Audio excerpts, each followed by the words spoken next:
আমার ওমান প্রবাসী ভাই বোনেরা, আজকে একটু আপনাদের কাছে সহযোগিতার প্রয়োজন। প্লিজ আজকে আমার এই ভিডিওগুলো দেখার পরে সবাই ভিডিওগুলো যাতে দ্রুত শেয়ার করতে পারেন। গত বুধবারের দিন যে ওমানে একটি গাড়ির অ্যাক্সিডেন্টে আমার বাংলাদেশি 7 ভাইয়ের মৃত্যু হয়েছে, তার পরিবারে কি বলতে চাচ্ছে, তার পরিবারের কথাগুলো শুনেন। শোনার পর আমি কিছু কথা বলবো। একটু অনুরোধ, ভিডিওগুলো একটু শেয়ার করবেন, তাহলে পাঁচটা কথাগুলো শুনেন। শোনার পরে আমি কিছু কথা বলতেছি।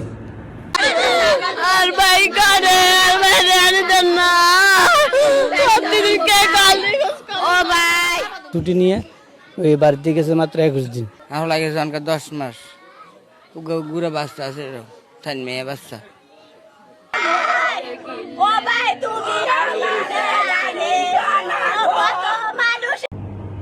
আপনারা সবাই তো ভিডিওগুলো শুনছেন, ভিডিওগুলো দেখছেন।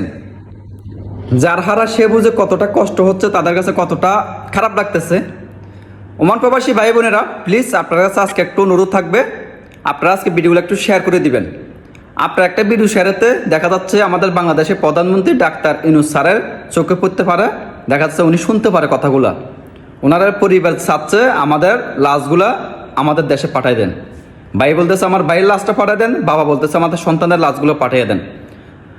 তো আমি আপনাদের কাছে ভিডিওগুলো বানাবার দায়িত্ব ভিডিওগুলো আমাদের, বাট আপনারা ভিডিওগুলো সবাই শেয়ার করে নিন প্লিজ, একটু অনুরোধ থাকবে। আর সবসময় বাংলাদেশি পাশে থাকবেন, আর ভালো ভিডিওগুলো শেয়ার করার জন্য সবসময় আপনারা আগ্রহী থাকবেন।